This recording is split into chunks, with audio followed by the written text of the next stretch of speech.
voy a empezar con la grabación de nuestra última sesión. Bueno, pues como ustedes saben, hoy es el fin de nuestro módulo correspondiente a la materia de Derecho Civil 1. Ok, en ese entendido, pues es importante mencionar y bueno, haciendo un poquito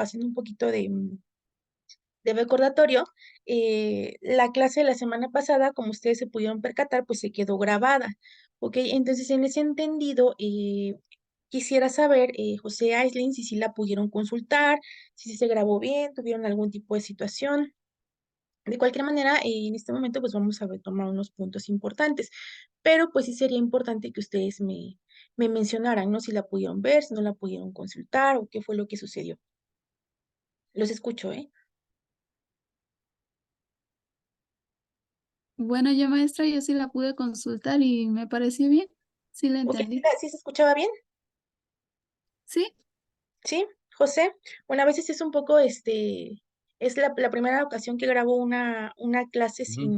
sin alumnos y es un tanto complicado, ¿no? Porque es como hablar, sin interacción y pues sin saber si hay una duda, si hay alguna situación, algo que quieran manifestar. Entonces, en ese entendido, por eso en esta sesión, pues vamos a retomar un poco de lo que ustedes pudieron ver en su grabación. Discúlpame, José, ¿querías mencionar algo?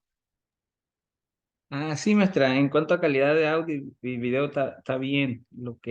Sí, no la concluí del todo, o sea, me disculpo por eso, por cuestiones de que, como es diciembre, estoy en cierres de administrativo en Sí, el me trabajo imagino, y todo ha sido complicado. ha Pero sido sí, complicado. en cuanto a la calidad de audio, Ok, se escucha de bien. cualquier manera, como yo se los he mencionado, en la clase pues marcamos la pauta, ¿no? La pauta de algunas cuestiones que tal vez no están en los códigos o las orientaciones para que ustedes puedan consultar las leyes, que lo recomendable, siempre se los he dicho, lectura, leer, lectura, siempre todo el momento, porque pues saben que gran parte de los conocimientos pues tendrán que plantearse de manera autónoma, ¿no? Entonces, eso es lo importante. ¿Por qué de manera autónoma? Pues porque los contenidos son muy extensos, ¿no? Y pues como se podrán dar cuenta ustedes en la práctica, cuando ustedes lleven la práctica, pues su fuente de consulta o su fuente de orientación, su fuente de guía va a ser en todo momento, pues todas las leyes, los códigos que ustedes puedan encontrar, la jurisprudencia, todas las demás cuestiones doctrinales que les puedan reforzar en sus conocimientos, ¿no? Entonces, en ese entendido, vamos a retomar únicamente puntos claves, puntos importantes digo, todo es importante, pero las cuestiones que pudieran generar algún tipo de duda, algún tipo de situación, ¿no? En esta cuestión de lo que es el derecho de familia, que como se los decíamos, pues es parte de lo que concierne a lo que es el derecho civil. Si decíamos, pues es todo lo que todos aquellos que estudian el derecho civil, pues todo lo que el ser humano, las personas, desde que es la concepción, el nacimiento, durante el transcurso de su vida, inclusive hasta después de la muerte, todos esos vínculos jurídicos que se generan, no lo estudia y entonces crea una regulación a todos estos vínculos jurídicos que existen entre las personas, ¿sí? Entonces, estamos hablando entonces que es parte de cuestiones meramente particulares, ¿ok? Tenemos el derecho de familia y como ustedes lo vieron en la clase, sí pueden ver la diapositiva, ¿verdad? sí, Que dice maestra. contenido, ok. Sí, Esto maestra, se pues ve ya muy les bien. suelta familiar porque ya lo vieron en la sesión que estaba grabada. ¿Qué contiene el derecho de familia? Recuerden, derecho de familia es parte del derecho civil. No es un derecho aparte, no es un derecho que esté regulado hasta el momento en otro código, ¿sí? Pueden ustedes ver en su código civil y seguimos atendiendo a la misma legislación, nuestro código civil y nuestro código de procedimientos civiles, ¿sí? Está contenido en lo mismo. Entonces, ¿qué contiene aparte de todas las cuestiones de sucesiones, bienes, contratos, derechos de las personas, derecho de la personalidad, la personería? ¿Qué contiene el derecho de familia que forma parte del derecho civil? Todo lo que tiene que ver con el matrimonio, el divorcio, el concubinato, las relaciones paterno-filiales, sí, cuáles son los derechos, las obligaciones que surgen de estas relaciones, qué es el parentesco, cómo está clasificado el parentesco, cómo se divide, cómo se cuantifica el parentesco, sí, los deberes y obligaciones, quiénes son los menores incapacitados y cómo va a ser su protección. ¿Ok? Entonces, en esta parte del concepto, pues ya sabemos que el derecho familiar es un conjunto de normas jurídicas que van a regular las relaciones personales y patrimoniales de los miembros de una familia, ¿sí? Aparte de todo esto, pues sabemos que este derecho de familia o el derecho familiar, ¿sí? es parte del derecho privado. Sí, porque el derecho privado, pues el derecho civil es derecho privado. ¿Por qué? Porque regula las relaciones entre particulares, entre miembros de un Estado que se encuentran en un mismo nivel jerárquico. Por tanto, entonces, pues es derecho privado, también el derecho familiar. Únicamente que en el derecho familiar hace atención a estos vínculos de parentesco que se forman entre las personas. ¿Qué sucede con estos vínculos de parentesco? Se crean derechos y obligaciones. ¿Sí? Estos derechos y obligaciones jurídicos tienen su origen no en un contrato, no en un convenio, sino más que nada en vínculos de parentesco que se generan entre las personas, ¿sí? Entonces, son normas de orden público, ¿por qué? Pues porque tienen que atenderse por una autoridad y son de interés social, ¿ok? ¿Y cuál es el interés o cuál es la intención de antes? ¿Ok? Después de esto, pues analizamos dos conceptos de familia, uno que era el social y otro el jurídico, ¿sí? Desde el punto de vista jurídico, sabemos que en la familia o la familia está formada, ¿sí? Por la pareja que puede estar eh, atendiendo a un matrimonio o a un concubinato, ¿sí? Saben ustedes también, como se lo expresaba en la clase anterior, la diferencia que hay en torno al matrimonio y al concubinato es la firma de un contrato, la formalidad que se da en este matrimonio. ¿Por qué? Porque como también está establecido en el Código Civil del concubinato, se dan los mismos derechos que en un matrimonio, ¿sí? Obviamente hay ciertas especificaciones que si bien sabemos que el matrimonio se acredita o está legalmente consolidado, lo podemos demostrar con un acta de matrimonio, el concubinato tiene algunas otras formas de acreditarse. Sin embargo, da los mismos derechos y las mismas obligaciones, con la única diferencia que pues en el concubinato es una unión de hecho, no de derecho. ¿Por qué? Porque no tiene esa formalidad jurídica. ¿Qué formalidad jurídica? Que las dos personas manifiesten su voluntad ante una autoridad, ¿sí? Particularmente revestida de esta formalidad para celebrar este tipo de contrato, porque el matrimonio, pues eso es un contrato que deriva de un consenso de voluntades que genera derechos y obligaciones. Ok, entonces, ¿qué es esta parte de la familia? Pues una pareja que tiene tanto ascendientes como descendientes, ¿ok? Estamos hablando que de esta unión, ¿sí? Hay personas que están unidas a esta pareja por vínculos de sangre, ¿sí? Como pueden ser los hijos, como pueden ser los ascendientes, ¿sí? También pues hay vínculos civiles, ¿sí? Y todos estos vínculos pues imponen deberes y obligaciones, ¿ok? Podemos entender desde el punto de vista jurídico, porque así está señalado en la ley, que una familia está constituida de dos o más personas que comparten una vida material y afectiva. La familia o el matrimonio, que es como el núcleo de la familia, ¿sí? Tiene, y como está descrito en el Código Civil, pues una función, ¿no? La del apoyo mutuo, la de la cohabitación, ¿no? Están establecidas y es por eso que hay derechos y obligaciones, ¿ok? Entonces, ¿qué pasa? ¿Qué pasa con el matrimonio? Como se los decía, ¿cómo lo define nuestro Código Civil? En el código está establecido que es la unión de dos personas a través de un contrato civil. ¿Ok? Este contrato civil, pues obviamente sabemos que tiene que mediar la voluntad de las personas. ¿Ok? Es una expresión de una voluntad. Es una voluntad que no puede estar coartada. ¿Sí? Entonces el Código Civil, estas personas se unen. ¿Por qué? Porque comparten un proyecto de vida conjunto.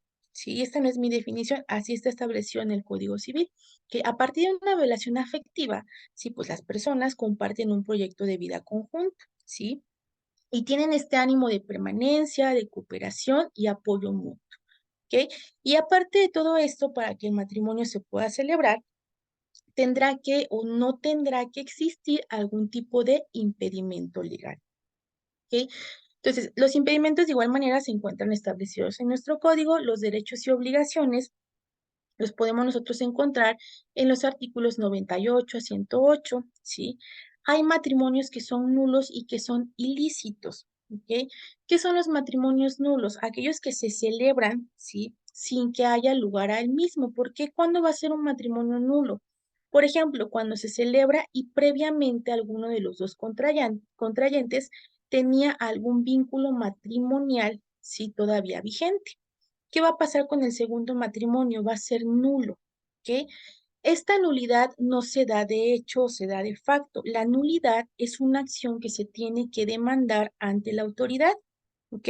Y se tendrá que acreditar que en efecto alguno de los contrayentes pues ya tenía un vínculo matrimonial previamente establecido.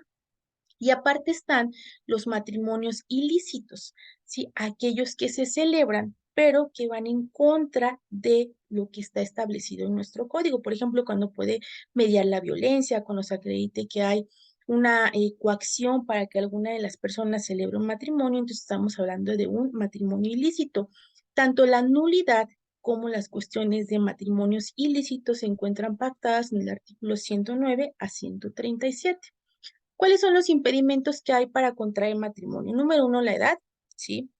Se entiende que las personas son capaces de contraer o de manifestar su voluntad cuando cumplen los 18 años. Entonces, uno de ellos, sí, va a ser la edad precisamente, a menos que exista pues un permiso expreso de los padres y entonces cuando los menores contraen matrimonio o viven en concubinato, les vamos a llamar ya entonces como menores emancipados, ¿sí? O emancipados. Y en ciertas características o en ciertos artículos de la ley lo van a estar escuchando. ¿Por qué? Pues porque son emancipados, ¿sí? Es decir, menores de edad, estamos hablando de 15, 16, 17 años, ¿sí? Pero que ya viven o que ya contrajeron matrimonio con el permiso de los padres o viven en concubinato, pues la ley determina para ellos características especiales, ¿sí? Respecto a la contracción de diferentes obligaciones. Sin embargo, de manera natural, conocemos que alguno de los impedimentos para contraer matrimonio, pues va a ser la edad, el parentesco en línea recta, que esa definición o la mediación del parentesco viene por grados, como lo pudieron ver ustedes en la clase anterior, ¿sí? Otro impedimento, pues es el parentesco por consanguinidad, sin limitación de grado. ¿Qué quiere decir esto? El parentesco por consanguinidad, ¿a qué le suena? José y Aislinn. Porque, ¿cómo creen que pueda, o den un ejemplo de esto, un impedimento para contraer matrimonio derivado del parentesco por consanguinidad sin limitación de grado? ¿Cómo le sonaría esto? Pues sería como un familiar directo, ¿no? Ajá, consanguíneo, tienen un vínculo sanguíneo. Recuerden que el parentesco puede ser consanguíneo, puede ser civil o puede ser por afinidad. Sí, eso estuvo grabado en la clase anterior, son tres tipos. El consanguíneo es el que determina que hay vínculos de sangre entre las personas, ¿sí? Entonces nos dice la ley, a ver, hay un impedimento para contraer matrimonio, ¿sí? Cuando hay consanguinidad sin limitación de grado. ¿Ok? Cuando hay esa cuestión de consanguinidad, es decir, probablemente que un hermano se quiera casar con otro hermano, un primo con un primo, sin limitación de grado en la forma en la que medimos el parentesco, ¿ok? La fuerza o el miedo grave también son un impedimento para contraer matrimonio, el trastorno mental, pues porque sabemos que esa es una forma de incapacidad ante la ley, ¿sí? Un matrimonio subsistente, como ya lo podemos ver, las personas no pueden celebrar un matrimonio dos veces, a menos que medie, pues un divorcio, no una acción de disolución del vínculo matrimonial y en todo caso, si hubo una sociedad conyugal, pues una liquidación, ¿ok? Y de igual manera la violencia, ¿sí? Cuando se compruebe que hay algún tipo de violencia ejercida al momento de contraer el matrimonio, pues entonces se tendrá que demandar una acción de nulidad, ¿ok? Maestra, en la segunda, Sí, esa que dice parentesco por consanguinidad sin limitación de grado, no, no me quedó muy clarita. ok. El grado, llegaste a la clase anterior, llegaste a la medición del parentesco.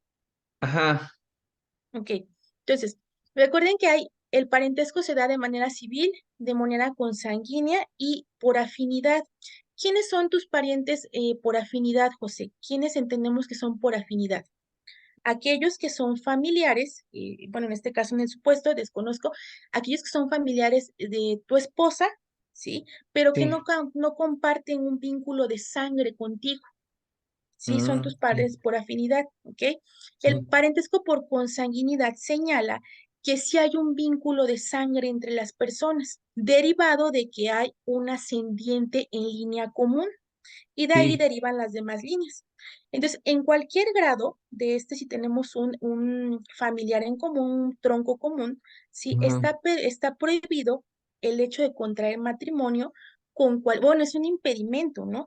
Sí ajá, hay ciertos casos en los que se ha dado, no te puedo decir que no, pero resulta sí. ser que ante la ley es un impedimento, pero en algunos casos se ha celebrado. ¿no? Y no sucede Sí. nada, pero en el Código Civil sí está establecido. Ahora, si nosotros nos abocamos a las cuestiones, por ejemplo, de una celebración de un matrimonio en el registro civil, ¿sí? ¿Cómo se va a comprobar o cómo se puede excusar esta parte con que las partes manifiesten que, pues, que se están excusando de ese impedimento que está registrado, que está siendo hecho valer en el Código Civil, ¿sí? Pues en el parentesco por consanguinidad es que las personas derivan o tienen un familiar en común, un ascendiente en común y de él derivan todas las líneas de parentesco. Tiene muchos descendientes, ¿ok? Todos esos descendientes, dependiendo del grado, si es en primer grado, segundo grado, tercer grado, entre todos ellos, sin limitación de grado, es decir, aunque estén en la primera, en la segunda línea de grado, en la tercera línea de grado, de manera ascendente o transversal, no podrán usar un impedimento para contraer matrimonio de acuerdo a lo que está establecido en el Código Civil. ¿Sí, José? Sí, muy clarito, gracias. Muy Ok, bien. gracias. Entonces, continuando con esto, decíamos, el matrimonio se puede celebrar de dos formas, ¿no? Ya sea bajo el régimen de sociedad conyugal o por el régimen de separación de bienes, ¿ok? Díganme ustedes, ¿cómo en la práctica, porque esto es muy conocido o es muy escuchado, cómo, ¿a qué les viene a la mente cuando decimos régimen de sociedad conyugal o de separación de bienes? O si es que lo han escuchado, o si alguno de ustedes se encuentra o tiene un vínculo matrimonial, cómo lo celebraron, por qué lo llevaron a cabo bajo ese régimen y si sabían las implicaciones que esto tiene. Dime, José. Sí, sí, pues el régimen de sociedad conyugal es que pues, a partir del matrimonio todo lo que se, así lo que se va de una forma compartida, ¿no? Todo lo que se logre o se realice en cuanto a patrimonio físico. Bienes, exactamente. Ujú. Y el ¿Ok? otro, pues, bueno, hay ciertas excepciones, ¿no? Como las herencias y otras cosas que he leído por ahí. Ujú. Claro, las herencias y las donaciones que no entran en la Sí, cuestión de sociedad, ¿no? Y sí, efectivamente, en esta parte son las únicas dos maneras en las que se puede celebrar el matrimonio, bajo el régimen de sociedad conyugal o la separación de bienes. Este régimen de sociedad conyugal, pues sabemos que inicia al momento de que las personas firman un contrato, ¿sí? Se están uniendo en un vínculo matrimonial y aparte de eso están formando una sociedad, siendo son dos cosas en uno solo. Están formando una sociedad conyugal que en efecto, como lo mencionas, a partir de que se firma y tiene validez a la vida jurídica, pues todo lo que se contrae, ¿sí? Ya sea en cuestiones positivas o negativas o como se le dice en las cuestiones patrimoniales y sabíamos bien que el patrimonio no solamente es lo que hay, sino también lo que se debe, si pertenece o es obligación de ambos o ambos tienen derecho o tienen las obligaciones ambos, ¿sí? En eso consiste el régimen de sociedad conyugal. Ahora bien, este régimen de sociedad conyugal se puede formular o se debería en la idoneidad, ¿sí? Formular bajo capitulaciones o que las personas formaran capitulaciones. ¿Sí? ¿Qué son las capitulaciones? Son disposiciones de contrato de sociedad. Son como esas fracciones bajo las cuales se va a regir una sociedad, ¿no? Especificaciones que las partes pactan en torno a esa sociedad que están formando. Sabemos que en la práctica, pues regularmente no se forman capitulaciones, ¿sí? Y entonces se entiende o se va a cuando no se formulan capitulaciones, ¿qué pasa? Cuando hay una disolución de la sociedad conyugal, ¿sí? Se va a atender a las generalidades de las sociedades para llevar a cabo la liquidación de la sociedad, toda vez que no hubo capitulaciones formuladas. ¿Ok?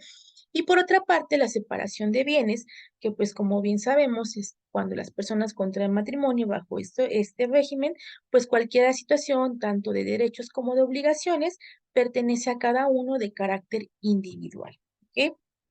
Ahora bien, el concubinato, como se los decía, en este concubinato, pues es una unión de hecho, ¿sí? Únicamente de hecho, ¿por qué? Pues es en la praxis, ¿no? En la práctica, está pasando, es de hecho, pero no de derecho, ¿sí? Y con esto no quiero decir que no surjan derechos, sino que simplemente no se está dando cumplimiento a esta formalidad, ¿sí? De acudir ante una autoridad, ante acudir ante un órgano que tenga la facultad, ¿sí? Para que se firme este contrato de voluntades. Que no existe un contrato en el concubinato, es una unión de hecho, de práctica, ¿sí?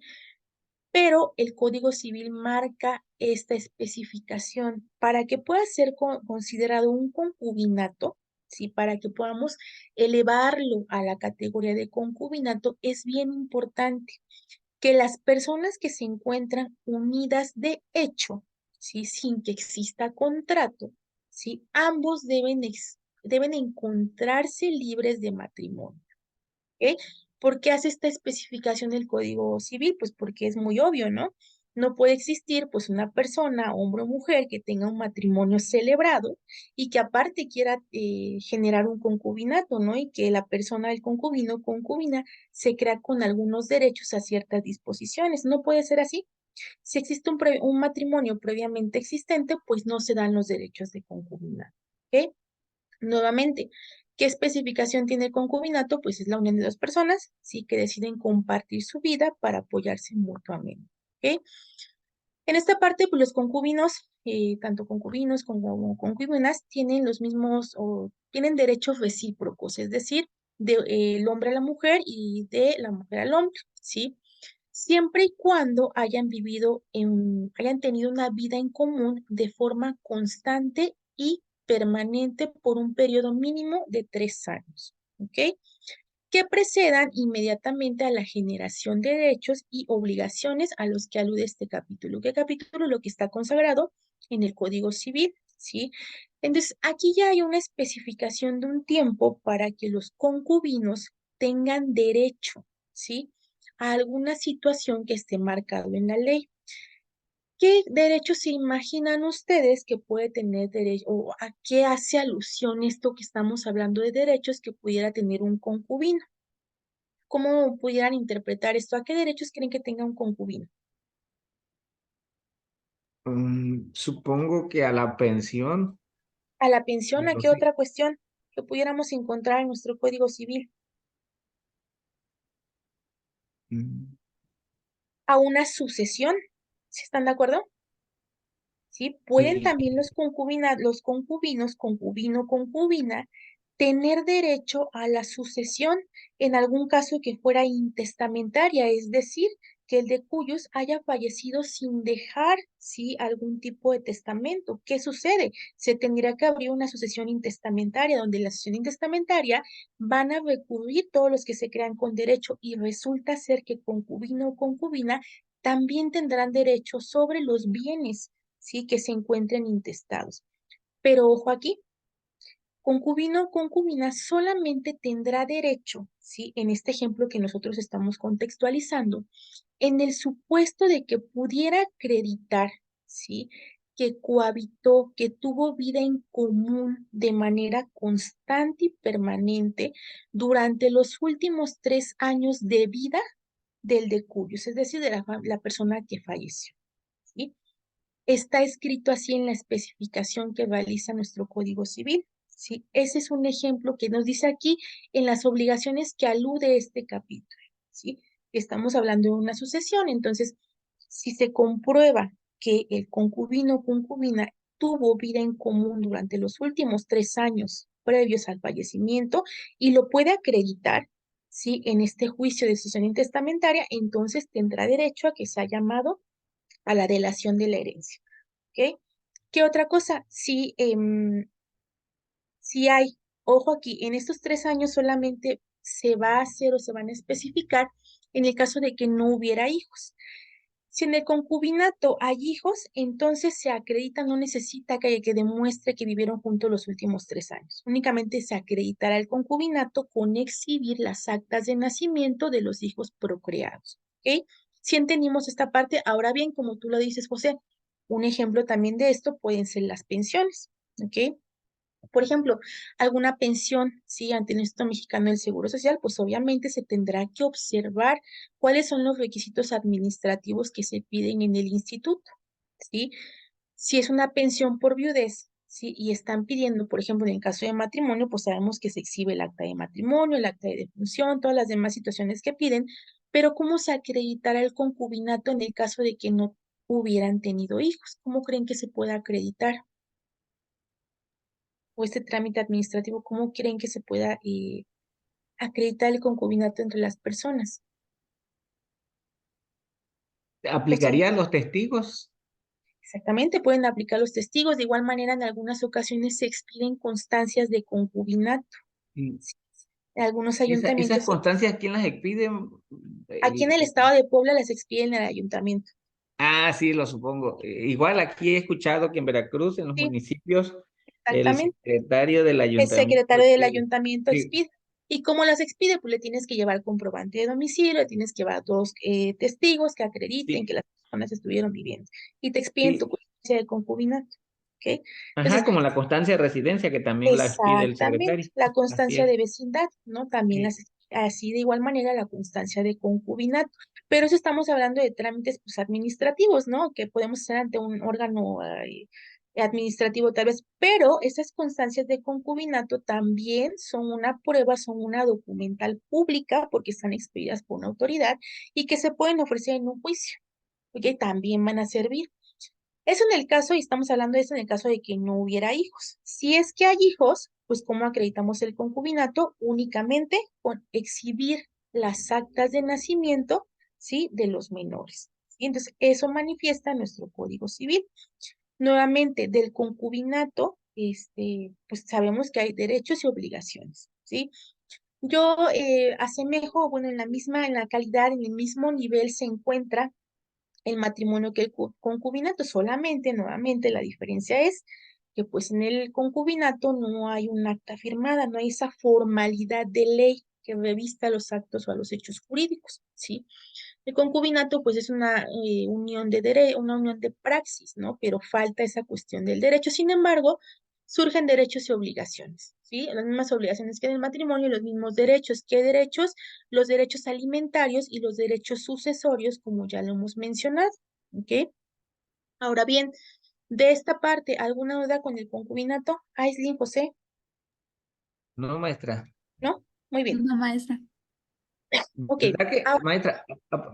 Bueno, ahí cuando van a sentar los hijos y es un concubinato, debe haber como un acuerdo en el asentamiento de los apellidos, ¿verdad? ¿por qué cómo un acuerdo? O sea, si nada más la pura concubina, la mamá, va al registro civil a registrar sus hijos, poniéndole el apellido del papá que no está de acuerdo, ¿eso es válido? No, no se puede hacer porque tendrán que comparecer ambos o en todo caso exhibir una constancia de concubinato para que él se exima la responsabilidad de que él comparezca. Ujú, Ah, ok, sí, sí, efectivamente. gracias. Sí, porque si no, pues imagínate cuántos hijos habría de personas que no son sus papás, ¿no? Ajá, Y- sí, sí. efectivamente. Y entonces, te digo, se tendrá que acreditar y recordemos que para el registro de menores, pues nos piden el certificado de nacimiento. ¿Sale? Donde igual se tuvo que haber manifestado esto.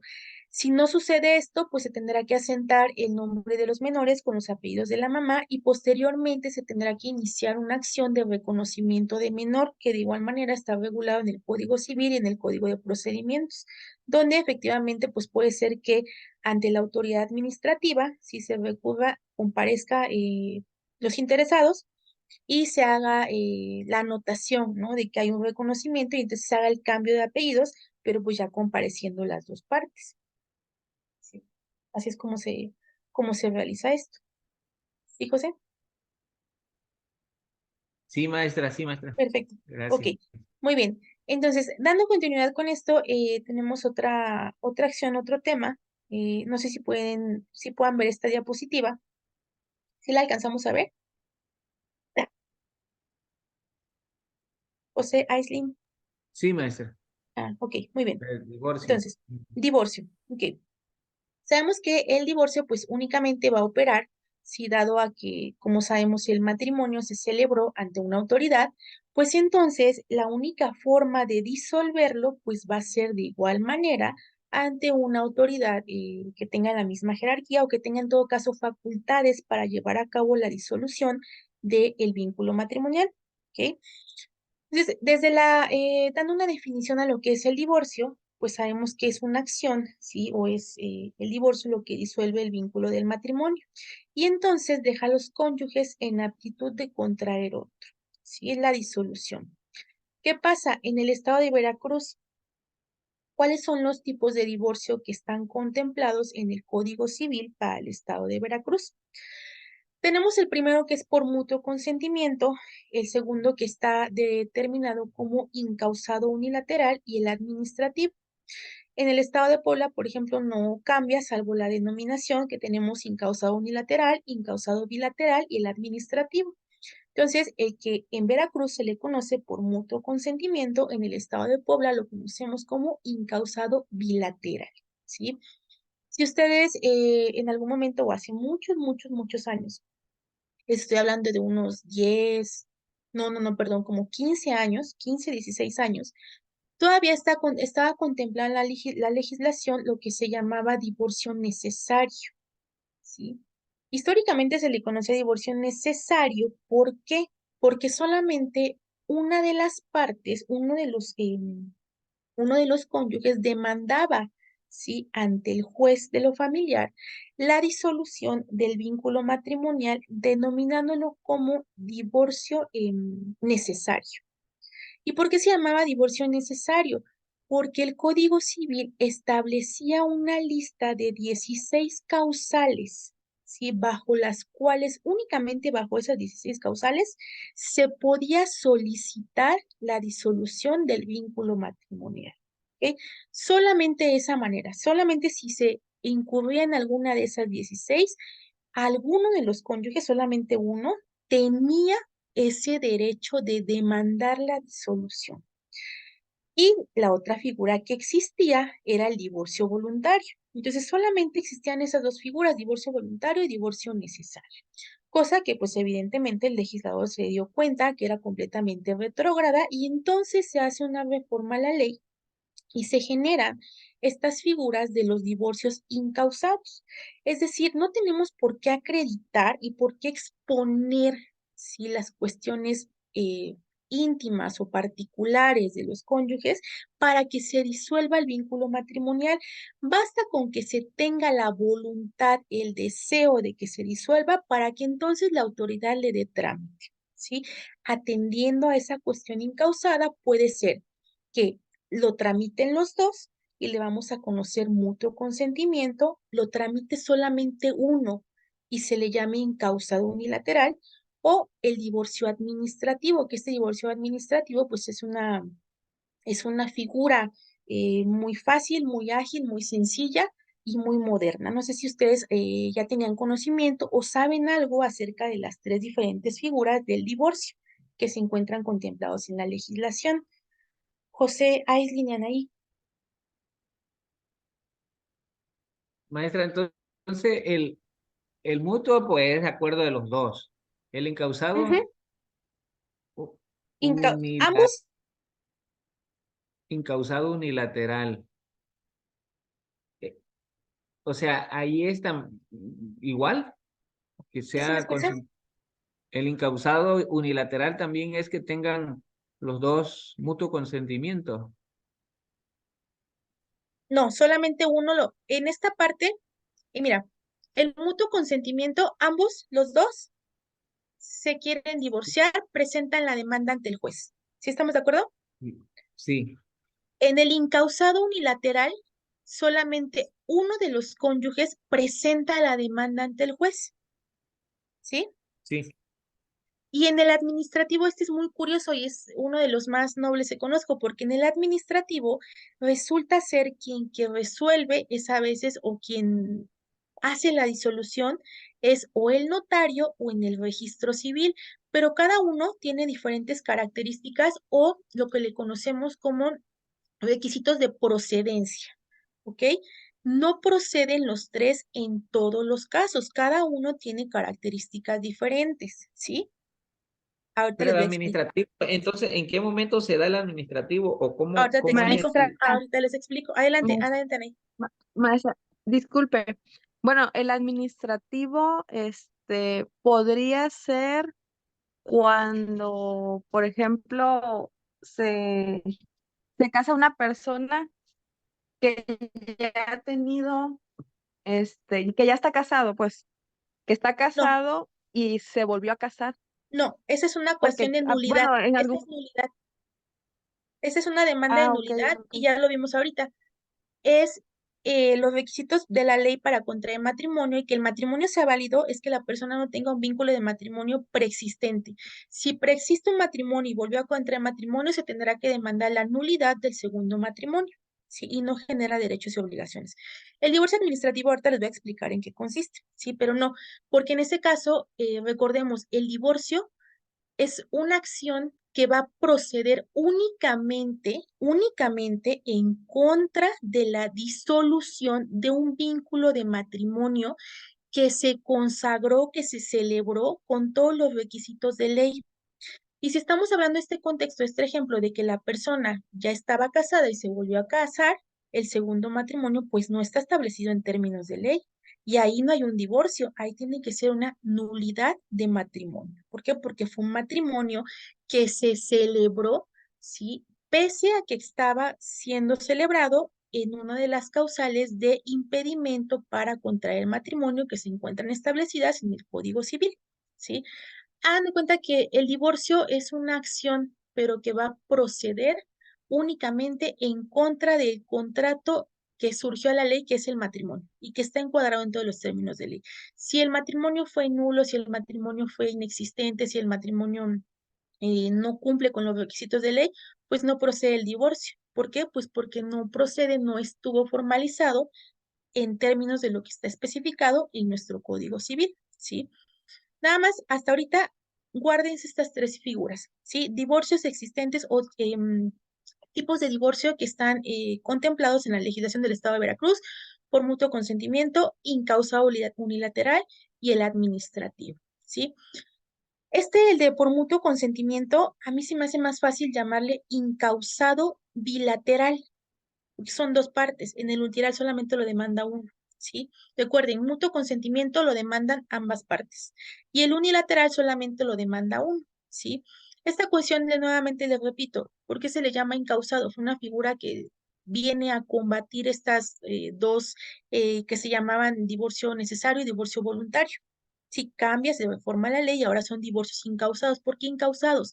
No necesitamos manifestar ante la ley una causal o decir quiero que me divorcies porque pues ya me cayó gordo mi marido y ya no es posible. No, sea, no hace falta manifestar algún tipo de especificación, de justificante. Simplemente decidimos ya no hacer vida en común sin entrar o ahondar en más detalles ante la ley civil y se tendrá que manifestar o se tendrá que llevar a cabo la disolución del vínculo matrimonial por conducto del divorcio. Ojo con esto, en cuestiones donde hay violencia, ¿sí? Donde hay situaciones que se siguen por el orden penal, es decir, que son de otra naturaleza que no es la civil, ¿sí? Durante la tramitación del divorcio, el juez tendrá que tomar las medidas precautorias para proteger en todo momento al cónyuge que se encuentre siendo menoscabado en cualquiera de sus derechos, ¿ok? Pero estamos hablando nosotros de cuestiones de índole civil. Las cuestiones de índole penal, por ejemplo, en este momento se me ocurre la violencia, ¿sí? Tendrá que seguirse bajo la causa penal sí que está determinado o por esa acción o omisión que se encuentran contemplados en el Código Penal. Y no es necesario decirle al juez, es que me pegaba, ya está la carpeta de investigación, quiero que disuelvas mi matrimonio. No hace falta eso, ¿sí? Porque por eso se les llama divorcios incausados. Con el simple hecho de manifestar la voluntad por conducto de una demanda ante la autoridad, ante el juez competente, ante el juez de lo familiar, ¿sí? Se tendrá que dar trámite a lo que las personas se encuentran solicitando, ¿sí? En el que es por mutuo consentimiento y el incausado, ¿ok? ¿Qué pasa entonces con el incausado unilateral? ¿Sí? Nuevamente, incausado unilateral, ¿quién promueve? Dígame, es pregunta, ¿quién promueve? Una persona, Una Cónyuges, persona, cónyuges, recuerden, son oh, cónyuges, ¿sí? Son cónyuges y si sí, hago la especificación, de pronto he escuchado que dicen cónyuges, no son cónyuges, no digo que ustedes, ¿no?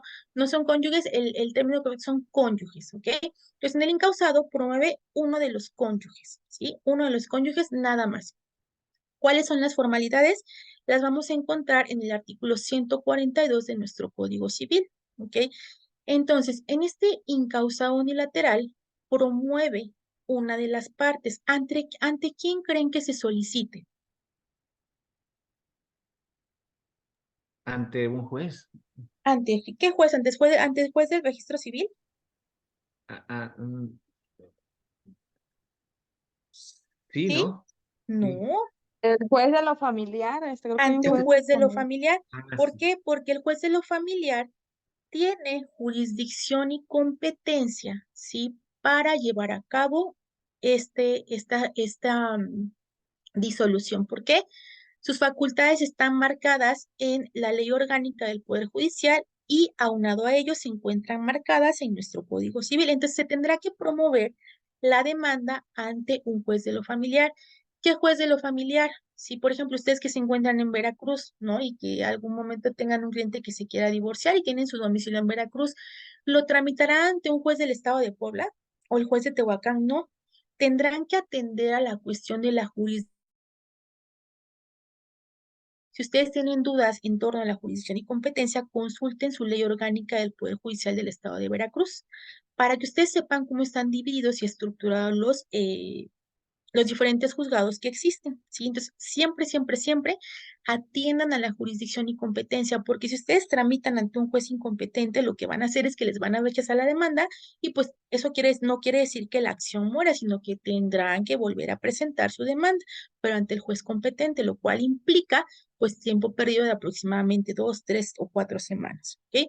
Entonces nos dice esta diapositiva que las formalidades del divorcio incausado unilateral se encuentran comprendidas en el artículo 142 de nuestro Código Civil, ¿sí? Si ustedes leyeron esta parte o la pudieron consultar, se van a dar cuenta que las formalidades son aquellos requisitos de procedencia que nos marca la ley, ¿sí? Y nos dice el artículo 142, si el cónyuge que desee promover el juicio de divorcio incausado deberá acompañar a su solicitud la propuesta de convenio. Aquí lo tenemos y esto es muy importante. Si no presentamos propuesta de convenio, nuestra demanda va a ser desechada. ¿Por qué? Porque no estamos dando cumplimiento a las formalidades y cuando en términos jurídicos no damos cumplimiento a formalidades, nuestra acción es desechada. ¿Ok?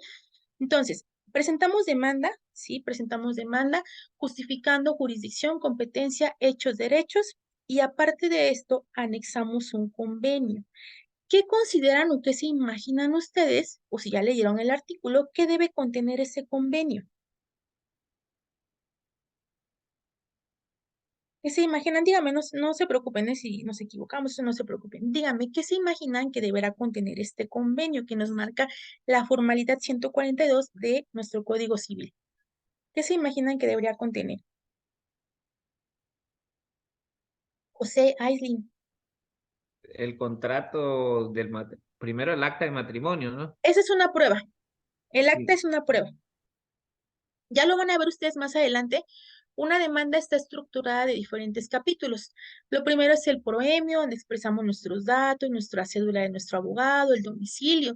Después viene el capítulo de prestaciones, ¿sí? ¿Qué es lo que nos estamos solicitando? Viene el capítulo de hechos, lo concatenamos con las pruebas y por último las peticiones. Es la estructura de una demanda, ¿sí? Nos dice el 142, uno de los requisitos del incausado unilateral, incausa, es decir, yo, Ariadna, quiero divorciarme, pero solamente lo voy a tramitar yo, tal vez porque ya hablé con mi todavía cónyuge, no quiere firmarme el divorcio, como decimos comúnmente, no me lo quiere firmar, no acepta tal vez lo que yo le estoy pidiendo por concepto de pensión alimenticia para mi hijo, no estamos de acuerdo, él no se quiere divorciar, por eso no me quiere firmar. ¿Qué hago entonces? ¿Me tengo que quedar unida en un vínculo matrimonial para siempre? No. ¿Qué vamos a proceder? Un divorcio incausado unilateral, ¿sí? Y nos dice, aparte de la demanda, ¿sí? Presentar la demanda, tengo que presentar o tenemos que anexar un convenio. Y ese convenio, además de todo lo que ustedes le quieran agregar como abogados, tendrá que cubrir particularidades importantes. Número 1, la designación de la persona que tendrá la guardia y custodia de las hijas o hijos menores o con incapacidad legal, ¿sí?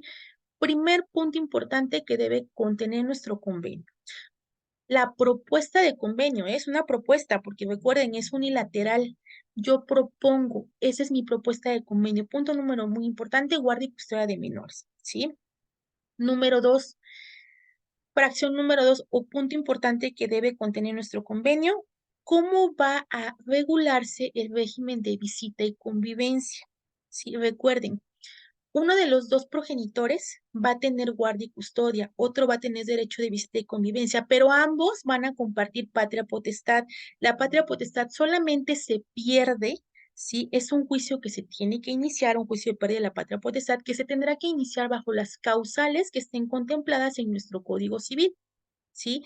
Si no se promueve una pérdida y no hay una sentencia de pérdida de la patria potestad, se entiende que ambos progenitores de un menor, si recuerden, la patria potestad solamente están sujetos los menores, se entiende que los dos progenitores comparten patria potestad, ¿sí? ¿Qué es la patria potestad?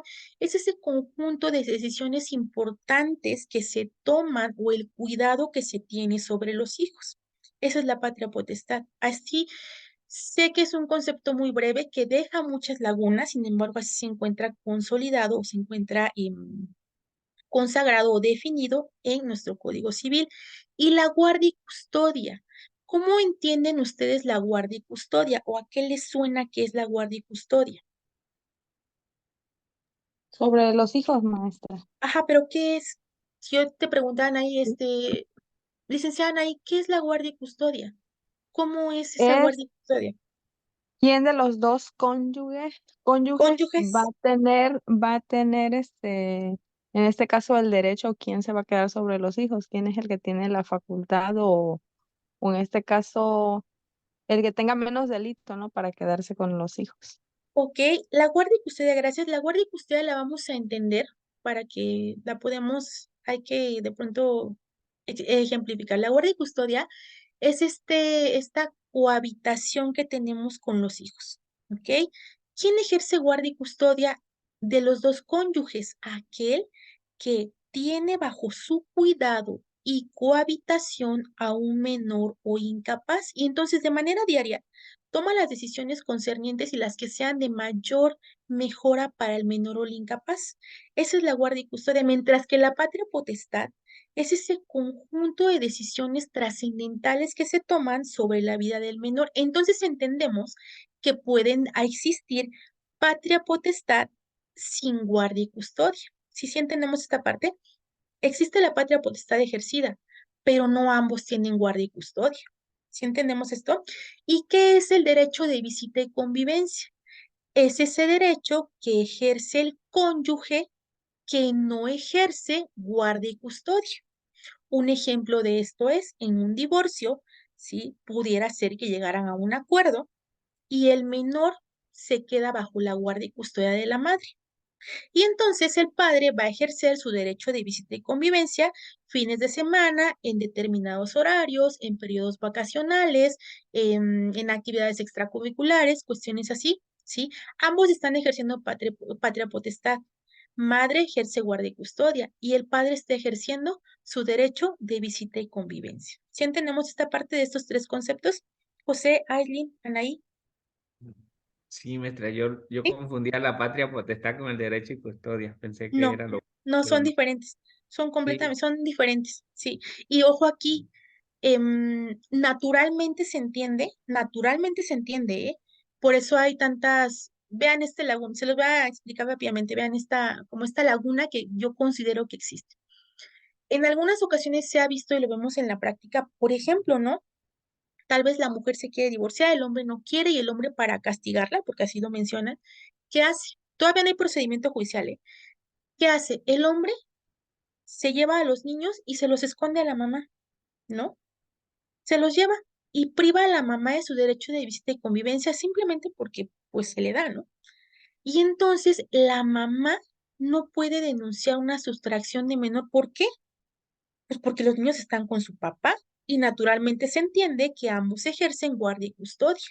No hay una orden judicial todavía que determine o una sentencia que la mamá tiene guardia y custodia. Entonces no hay nada que denunciar, nada que demandar, ninguna acción. ¿Por qué?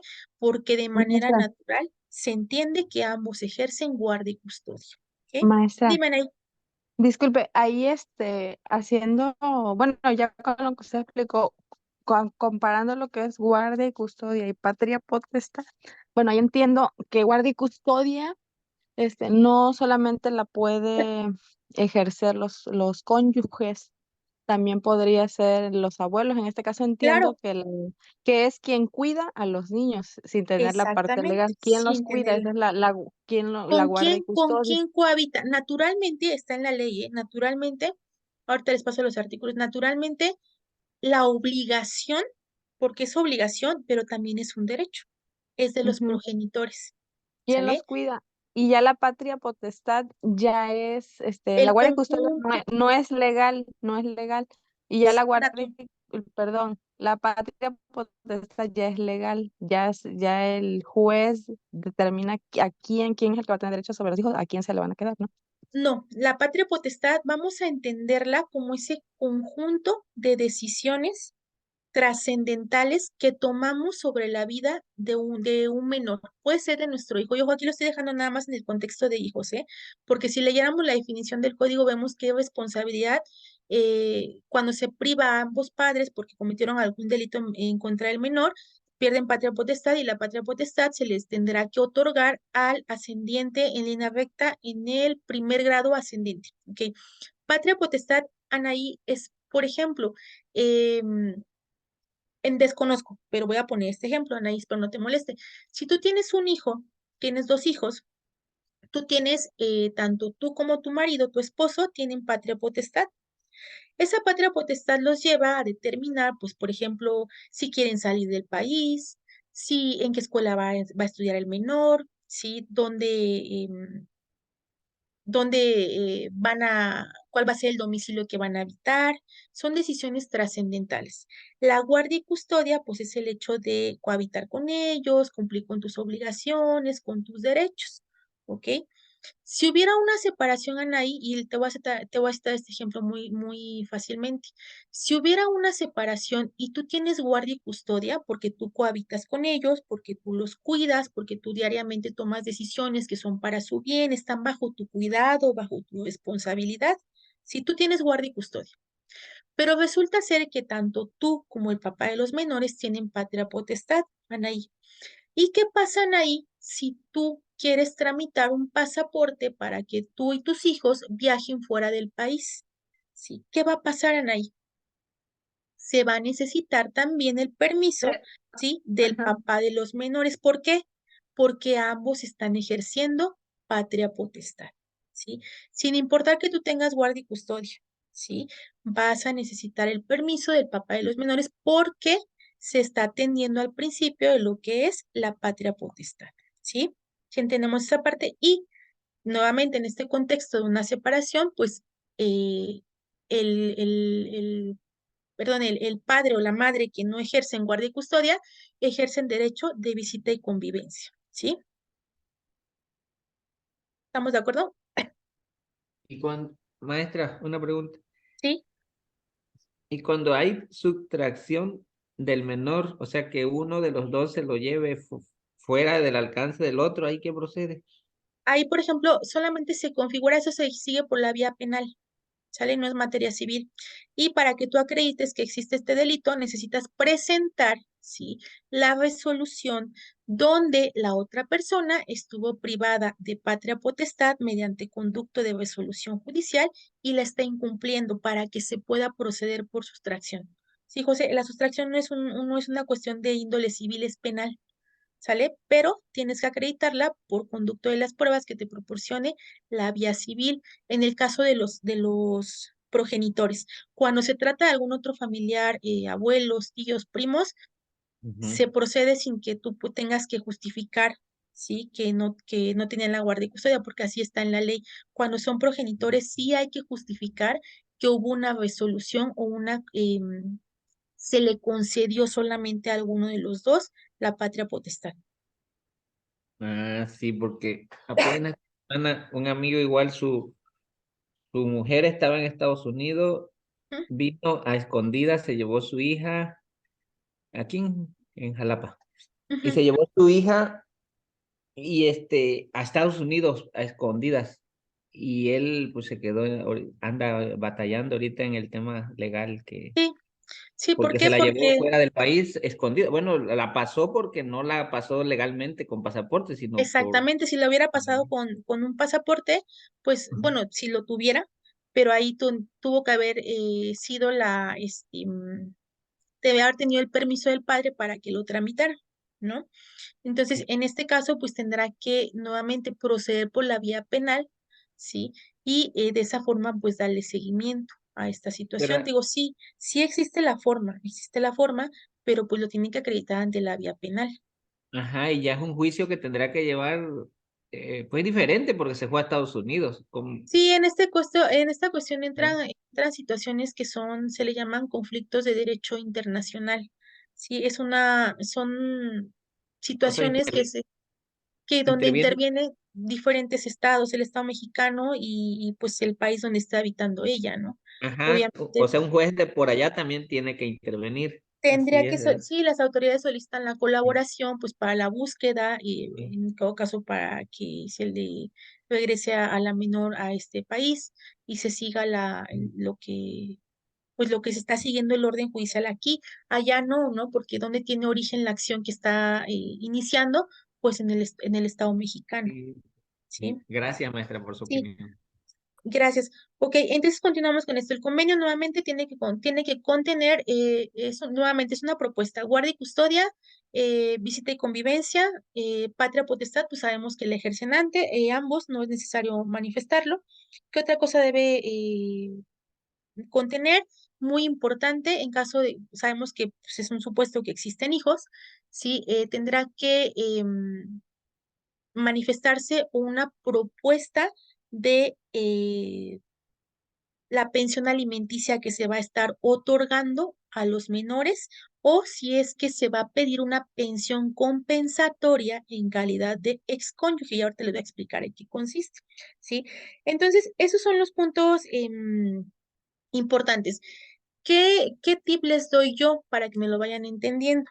El encausado unilateral lo vamos a promover cuando hay hijos menores de edad. Y es la primera pauta que van a tener ustedes para saber qué tipo de divorcio promover. Si ustedes tienen un cliente que dice, pues, estuvimos casados 10 años, tengo 3 hijos que son menores de edad, nos casamos bajo el régimen de sociedad conyugal, ¿sí? Lo que ustedes deben de promover, ¿sí? Es un incausado unilateral. ¿Sí? ¿Por qué? Lo promueve él, tal vez la otra parte no quiere. Y en la propuesta de convenio pactamos guardia y custodia, visita y convivencia, alimentos y sobre todo, y muy importante, la propuesta de liquidación de sociedad conyugal. ¿Ok? Todo eso tiene que ir plasmado en el convenio y es muy importante atender a lo que está marcado en el 142, que son las formalidades, porque si no, nuestra demanda no le van a dar entrada, la van a desechar. ¿Sí? Entonces, eso es lo importante. Nuevamente, en causa unilateral, ¿cuáles son las características que yo les puedo dar para que sepan que se va a promover? Número uno, pues solamente uno de los dos quiere iniciar la tramitación, ¿sí? Número dos, hay hijos menores que requieren alimentos. Número tres, hay sociedad conyugal que necesita ser liquidada, ¿sí? Y número cuatro, se necesita ponerse de acuerdo, no solamente en los alimentos, sino en guardia y custodia y régimen de visita y convivencia, ¿ok? Que son los puntos claves que debe contener nuestra propuesta de convenio. Y de igual manera, este artículo 142 dice que la autoridad debe dictar medidas provisionales. ¿Qué medidas provisionales? Por ejemplo, tal vez una mujer que ya tramitó o ya inició carpeta de investigación por la vía penal por violencia intrafamiliar, eso se sigue por la vía penal, pero en la vía penal por violencia intrafamiliar no nos van a disolver ni liquidar la sociedad conyugal. Tenemos que hacerlo por la vía civil. Y cuando se trata, por ejemplo, de violencia, ¿sí? Dice aquí 142, el juez tendrá que dictar las medidas provisionales para salvaguardar la integridad del cónyuge que sea víctima de algún tipo de violencia, ¿sí? ¿Qué medida provisional dictará? pues tal vez alguna medida de que los menores no tengan convivencia con el padre durante el tiempo que dure el procedimiento, que no se le señale un domicilio conocido, ¿sí? A la promovente, ¿sí? Cualquier tipo de medida provisional que proteja la integridad y los derechos del promovente, que sea víctima de algún tipo de delito, tendrá que ser decretado por la autoridad, ¿ok?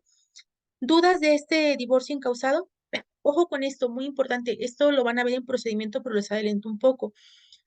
En este incausado no quiere decir que el otro cónyuge, el demandado, no tenga conocimiento. No. ¿Qué pasa y cuál es el procedimiento? De manera muy breve se los explico. Presentamos demanda de incausado, presentamos convenio. Si la autoridad nos emite nuestro auto admisorio, fija una audiencia, a eso se le llama junta de aveniencia, donde se le notifica a la otra parte, al demandado, que existe entablada un procedimiento de divorcio incausado. Se le cita para comparecer. Hasta este momento no se le emplaza a juicio, solamente se le entrega el citatorio, se le cita en tal día, en tal hora ante el juzgado, comparecen ambas partes, ¿sí? Y el juez, ¿qué pasa? En primer momento los intenta conciliar, ¿sí? Esta conciliación consiste en tratar de que no se lleve a cabo el divorcio. Si existe posibilidad para la reconciliación, si tienen algún conflicto que resolver, que no los lleve a la tramitación del divorcio, ¿sí? Primera forma. Segunda parte de la audiencia. Si una de las partes insiste o el promovente insiste en que sí se quiere divorciar, ¿sí? Prosigue con la lectura del convenio, la propuesta de convenio planteada por una de las partes, se lo lee a la otra parte. Si se lo lee, y si la otra parte acepta, dice, sí, ya estoy de acuerdo ya, en ese momento se lleva la audiencia, se firma y se eleva a categoría de cosa juzgada. En un término de 2, 3 semanas, 4 semanas hay sentencia, en 12 solicitamos de causa ejecutoria, y una vez de causa ejecutoria, con esas copias que nos rindan, las llevamos a registro civil, se hace la anotación y pues obviamente tenemos que pagar las actas de divorcio, y con eso queda disuelto el vínculo. Caso contrario, si en la audiencia la parte demandada no acepta, ¿sí? Lo que está pactado en la propuesta de convenio, ¿qué va a suceder?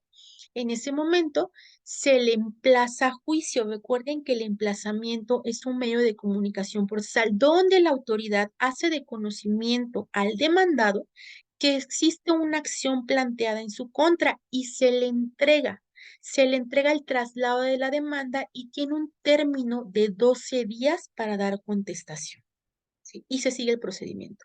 De la contestación sigue la vista, de ahí pasamos a desahogo de pruebas y una vez el desahogo de pruebas se formulan alegatos, formulados alegatos, pasamos a audiencia de citación para sentencia, de la sentencia la tenemos resuelta y pues evidentemente con la ejecutoria. Ojo aquí, en ningún momento se plantea o no hay tela de juicio a que no se lleve a cabo la disolución del vínculo matrimonial. Esa se tiene que llevar a cabo. La única, la única forma en la que a veces se está como en ese estira y encoge de las partes puede ser en el concepto de alimentos, puede ser en la visita y convivencia y puede ser también, y se da en la mayoría de los casos, en la liquidación de la sociedad conyugal. ¿Ok? Pero recuerden que si sucede alguno de esos tres supuestos, lo que es un hecho es que se tendrá que dar, ¿sí? Por disuelto el vínculo matrimonial y de manera incidental, es decir, en una cuestión paralela a lo que estamos llevando de divorcio incausado, tendrán que resolverse las demás cuestiones, como pudieran ser alimentos, guardia y custodia y liquidación de la sociedad, ¿sí? Pues esa es la forma en la que se desarrolla el incausado unilateral. La otra forma de divorcio, el que es Maestra, por mutuo. Mande.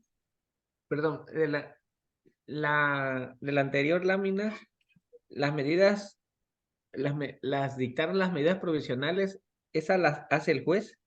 Sí, esa la dicta el juez. O sea, tú las solicitas en tu demanda, en tus peticiones y en tus prestaciones. Y se le pone ahí, dicta las medidas provisionales correspondientes toda vez que existe una carpeta de Ah, investigación por el delito de amenazas, por el delito de lesiones, por el delito de violencia intrafamiliar. Y le pides, recuerda, la autoridad no va a decretar de por sí o por se, como le decimos. Tienes que pedir, siempre se pide, y la autoridad acuerda, ¿ok? Entonces, Ok. siempre en las demandas hay que pedir lo más, lo más, porque la autoridad a partir de ahí, pues te va a acordar y te va a conceder, ¿sale? La autoridad no va a dictar medidas provisionales si tú no las solicitas o no las manifiestas. ¿José? Ok. Sí. Perfecto. Siguiente forma de divorcio por mutuo consentimiento. Esto, pues que entendemos que ambas partes, ambos cónyuges hasta el momento, manifiestan su consentimiento de llevar a la disolución del vínculo matrimonial y liquidación de la sociedad conyugal, ¿sí? De igual manera, muy importante, al igual que el unilateral, el que es por mutuo consentimiento va a proceder cuando hay hijos menores de edad, ¿sí? Que tengan derecho a recibir alimentos, es decir, a que sean acreedores alimentarios, y cuando no se ha liquidado una sociedad conyugal, ¿sí? Puede ser que llegue el cliente y le diga, licenciada Aislinn, tenemos 2 hijos, tenemos varias propiedades que están bajo el régimen de sociedad conyugal, y tal vez mi todavía esposa merece una pensión compensatoria, pero ya nos queremos divorciar. ¿Nos podemos divorciar por la vía administrativa, que es la más sencilla, más fácil y más rápido porque ya me quiero volver a casar? No, no procede por la vía administrativa el divorcio administrativo. ¿Por qué? Porque hay menores, hay bienes, ¿sí? Y hay una pensión que se tiene que otorgar, pero ambos quieren divorciarse. ¿Qué le vamos a proponer a nuestro cliente? Tenemos que promover la acción de divorcio por mutuo consentimiento. ¿Por qué por mutuo consentimiento, licenciada? Porque pues tenemos que presentar la propuesta de convenio en torno a la pensión alimenticia, la pensión compensatoria, la liquidación de la sociedad conyugal. Tenemos que mostrarle al juez que ya sabemos quién va a ejercer guardia y custodia, porque ojo aquí, la guardia y custodia de derecho de visita y convivencia, aparte de que son un derecho de los padres, también es un derecho, sí, que protege el interés superior del menor.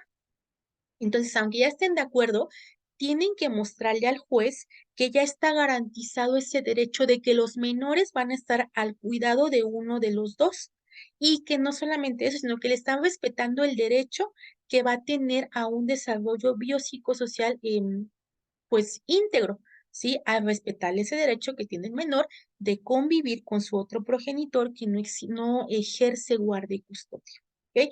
Entonces, requisitos para la procedencia de este convenio, de igual manera, es una demanda que firman ambas partes. Si recuerden, la demanda la tenemos que sustentar con pruebas. ¿Qué pruebas podemos aportar?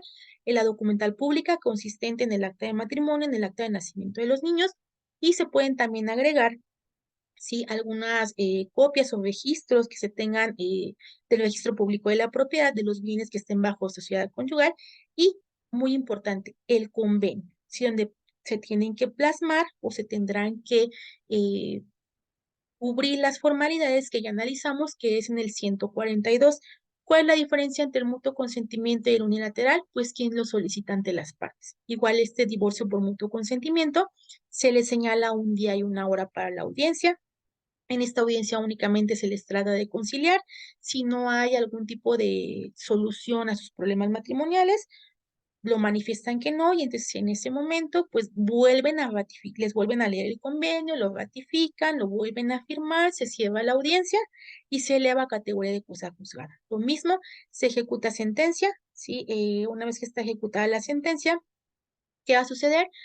Con esas copias que van dirigidas al registro civil, se hace la anotación y posterior expedición del acta de divorcio. Hasta aquí, estas dos acciones de unilateral y por mutuo consentimiento son ante un juez de lo familiar y el administrativo. El divorcio administrativo y la deuda que tenían. Solamente va a proceder el divorcio administrativo cuando, número uno, pues ambos cónyuges convengan divorciarse. Requisito número uno del divorcio administrativo, que exista la voluntad de divorciarse, ¿sí? Requisito número dos, que estén casados, se hayan casado bajo el régimen de separación de bienes, o de otra forma ya hayan liquidado la sociedad conyugal de bienes ante un juez de lo civil, ¿sí? O cuando de plano manifiesten que no tienen nada que liquidar, ¿sí? Tercer requisito de procedencia, la cónyuge no se encuentre en estado de gravidez, no se encuentre embarazada, ¿sí? Requisito número 4, los todavía cónyuges no tengan descendencia o no tengan hijos menores de edad que sean acreedores alimentarios, ¿sí? Entonces, esos son los 4 requisitos. Ya se dieron cuenta cómo son diferentes a los otros dos. ¿Por qué? Porque en el administrativo nos pide que no haya sociedad o que ya esté liquidada o que no se crean con derecho para nada, que la mujer no esté embarazada, sí, que tengan voluntad de divorciarse y que no tengan descendencia, es decir, o menores de edad que requieran alimentos. Y entonces, si cumplimos esos 4 supuestos, procede el divorcio administrativo. ¿Cómo se va a realizar? Lo realizamos ante el registro civil. Previa identificación de los cónyuges, se presenta el escrito, les dan cita para ratificación, es decir, señalar que sí, ellos fueron los que solicitaron esa forma de divorcio administrativo, ¿sí? Y una vez que el personal del registro civil comprueba que se cumplen con los requisitos, ¿sí? Se va a hacer la resolución, se anota y nuevamente se genera el acta de divorcio. Entonces, estas son las 3 formas de divorcio que existen en el estado de Veracruz. No sé si ya quedó claro cuál es la diferencia de procedencia con este último administrativo. En el estado de Puebla, por ejemplo, lo que sucede es que el administrativo se tramita ante un notario, ¿sí? Ante un notario, también puede ser ante el registro civil. Se acude, se pide cita, se presenta la solicitud, nos dan cita para ratificar, acuden las partes, si cumpliendo los requisitos se verifica que en efecto cumplen los requisitos de ley, se hace la anotación y posteriormente se genera el acta de divorcio. O sea, este es el más rápido, por lo que veo. Divorcio. Ajá, el express que le llaman, ¿no? Algo así Es por el acá. divorcio express, el que cuando se Pero, hizo esta reforma surgió el divorcio express. pero Ujú. tienen que cumplir esos supuestos, Sí, ¿no? De sí, que no efectivamente. haya bienes, por ejemplo, cuando se casaron, no tengan bienes mancomunados, sino bienes separados. Por ejemplo, esa es una ventaja, ¿no? Exactamente, Y exactamente. no, O ajá, simplemente se casaron, pero nunca adquirieron nada, nunca ajá, manifestaron nada, no tienen hijos, menores de edad, no se deben pensiones de nada, no hay nada, y, sí, solamente disolución. y son independientes los dos en donde también dice ahí que no necesitan pensión ni alimentos, o sea, cada quien es independiente, ¿no? Exactamente, Y exactamente. nadie reclama nada más que se acabó Nadie todo. reclama nada, solamente disolución del vínculo matrimonial, ¿sale? Ojo Ah, aquí, la sociedad conyugal, al tratarse de un régimen de sociedad, puede ser que también, y ojo con esto, porque también pasa en la práctica, que lleguen los clientes y nos digan, ¿sabe qué, licenciada? Yo voy a seguir casada con mi marido, pero queremos que se liquide la sociedad conyugal. Compramos 10 casas, 5 coches y ya queremos que se liquide, que cada uno tenga y que también en nuestra acta exista el cambio. Y se da, puede haber liquidación de la sociedad conyugal sin divorcio. ¿Sale? Eso también puede pasar. Entonces, el administrativo, cuando nos llegue un caso de que digan, no sé, 2 señores que ya no tienen hijos menores, pero tienen bienes, ¿y qué puede pasar? Pues puede ser que sea un administrativo y que ya hayan liquidado la sociedad previamente o no tengan bienes, o pues en todo caso le tramitamos alguna otra forma de divorcio. Todo va a ser de acuerdo al y contexto, a la interpretación. perdón, ahí nada más el juez hace la anotación a la primera acta de matrimonio. No, En no se hace cualquiera, una nueva acta, ¿verdad? no, sí, en cualquiera de los, ¿en qué supuesto de divorcio? En el que acaba de mencionar de que se haga una terminación Todo anticipada de lo que es la sociedad conyugal de bienes. Se hace la anotación en la parte de abajo, dice la presente acta cuenta con la presente anotación de liquidación de la sociedad conyugal derivada de la sentencia del juicio 527/2023 del juez primero de lo civil de Tehuacán. Se hace la anotación nada más. Y pueden Tanto seguir casados, en el cada libro, quien sí, pueden seguir casados. se reparten antes las cosas, el que quiera las Exacto, vende y pueden seguir casados, ¿no? Ya no reclaman exactamente. nada al fin. Ya no reclaman nada. Exactamente. Sí, entonces, nuevamente, está la ley, está lo que dicen los códigos, son miles y miles y miles de artículos que se van a encontrar, pero recuerden que cada situación, cada caso en particular, pues requiere mucho la labor de interpretación, de estudio del contexto, ¿no? Porque también nos van a llegar clientes que pues van a decir, ¿sabe qué? Pues yo no tengo dinero para llevar el juicio, pues ¿qué voy a hacer ahora? O es muy caro el administrativo porque el acta de divorcio está muy caro. Entonces, nuevamente, pues va a ser, en esta parte de lo que es el derecho a la aplicación del litigio, hay muchos caminos, muchos, muchos, muchos, no es uno solo, ¿no? ¿Cuál es nuestra labor? estudiar, interpretar y saber elegir qué es lo más conveniente para el caso concreto, pues de la persona que está requiriendo nuestros servicios. ¿Ok? ¿Dudas de esto? Entonces, rápidamente vamos a seguir con esto porque, bueno, esto ya lo vieron en la clase anterior, el parentesco, ¿no? El parentesco, pues, es estos vínculos que van a generar situaciones jurídicas, ¿sí? Entre los miembros de una familia. Parentesco se da entre los miembros de una familia. Nuevamente, el parentesco está organizado en líneas y en grados, ¿ok? Esto, les digo nuevamente, es de la clase anterior. ¿Cuáles son las fuentes del parentesco? El matrimonio, la filiación y la adopción. Son las formas eh, de creación del parentesco. ¿Cuáles son los tipos de parentesco que conocemos? El parentesco por afinidad, por consanguinidad y el parentesco civil, que es el parentesco por adopción, consanguinidad, afinidad y civil. Consanguinidad, pues es lo que le explicaba hace ratito a José, cuando hay vínculos de sangre. ¿Por qué? Porque se proviene de un mismo, de un mismo progenitor, ¿sí? De ahí surgen las demás líneas. Tenemos también el parentesco por afinidad y el parentesco civil, ¿ok? Son las formas de parentesco. El parentesco civil es muy importante, solamente se da en las cuestiones de adopción, ¿ok? Aquí está nuestro artículo 223, lo vamos a encontrar cuáles son los parentescos que existen: consanguinidad, afinidad y civil, son los que se encuentran únicamente generados o los que podemos encontrar. Lo vemos aquí, se los explicaba la clase pasada. Primera generación, segunda generación, es así como están: línea ascendente sube, línea descendente baja. ¿Quiénes son los progenitores? María y Pedro. Vimos las demás líneas generacionales. En esta parte, nuevamente, tenemos los mismos progenitores, ¿sí? Pero ahora vamos de un extremo a otro, contando las generaciones, ¿sí? Como van en ese orden de flechas. ¿Cuáles son los efectos del parentesco? ¿Sí? Los parentescos tienen diferentes efectos. Se da el más básico de consanguinidad, generan los mismos derechos, ¿sí? De lo que es derechos y obligaciones, como son alimentos, la sucesión legítima.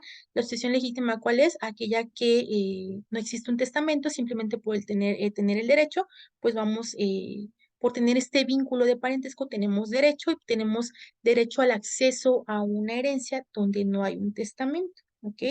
Por afinidad, pues es aquel parentesco, y como se los explicaba igual, tal vez los parientes de mi esposo, pues son mis parientes por afinidad, no compartimos un vínculo de sangre. Sin embargo, al yo contraer matrimonio con otra persona, pues genero este parentesco por afinidad. Y el parentesco civil, que es la adopción, se establecen los mismos derechos y obligaciones y prohibiciones. Eso está pactado en la parte de la adopción. Y este fue el cuestionario que se quedó de nuestra sesión anterior, que lo tuvieron que haber contestado y está en plataforma, ¿sí? Los alimentos, ¿qué son los alimentos? José, Anaí, ¿qué entienden por alimentos de acuerdo a lo que está en nuestro Código Civil? ¿Qué entendemos por alimentos?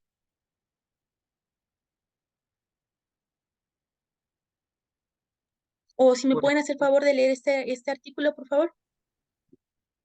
sí, sí. Se entiende por alimentos lo, lo que provea sustento, habitación, vestido, asistencia médica. Se incluirán los gastos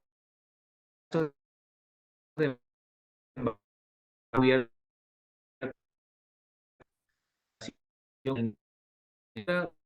o conforme posibilidad y capital pertenece o se ha de dar en cuenta el nivel de vida por la persona a su formal desarrollo psicológico civil. Ok, José, no se escucha muy bien. No sé si es tu conexión o la mía. ¿Sí me escuchan bien? Anaí, ¿me puedes confirmar? Sí, maestra, sí la Ah, escucho. esa es la conexión de José. Ok, José, gracias. No te escuchamos muy bien, pero gracias. Podemos ver en la pantalla el concepto de alimentos. De manera natural, es muy importante siempre tener en mente que los alimentos, desde el punto de vista jurídico, no comprenden nada más la comida, no. Los alimentos es una obligación que se tiene derivada del parentesco. Ojo aquí, muy importante. Los alimentos se dan en línea descendente, es decir, para los hijos, pero también se pueden reclamar de manera ascendente, es decir, los padres en determinado momento le pueden reclamar alimentos a los hijos, ¿sale? Entonces los alimentos es una obligación que nace del parentesco tanto en línea descendente como en línea ascendente, ¿ok? Hasta el segundo grado. Recuerden, generaciones las contamos, 1, 2, así como estaban como los árboles genealógicos, y eso nos va a servir para contar las generaciones o los grados de los cuales nos habla el Código Civil. ¿Qué comprenden los alimentos? Es el sustento. ¿Qué es el sustento? Pues la habitación, el vestido, la asistencia médica. Si es que la mujer se encuentra en estado de gravidez, se encuentra embarazada, pues también incluyen los gastos de embarazo, los gastos de parto, ¿sí? La educación, muy importante. La educación en los menores se tiene que garantizar desde el nivel inicial hasta la licenciatura o equivalente. Entonces, no crean que porque el menor o la persona o el acreedor alimentario cumple 18 años, el deudor dice, ¿sabes qué? Ya no te va a dar nada porque tienes 18, no. Artículo 239 del Código Civil nos manifiesta que el deudor alimentario tendrá la obligación de dotar al acreedor de una educación nivel licenciatura o equivalente, ¿sale?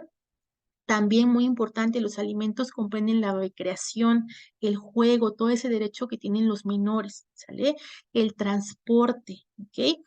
Pero muy importante, la segunda parte señala conforme a las posibilidades económicas y el capital que posea a quien darlos. Entonces, abogados, recuerden siempre en una demanda de alimentos, es muy importante acreditar la necesidad del acreedor alimentario y la posibilidad del deudor alimentario.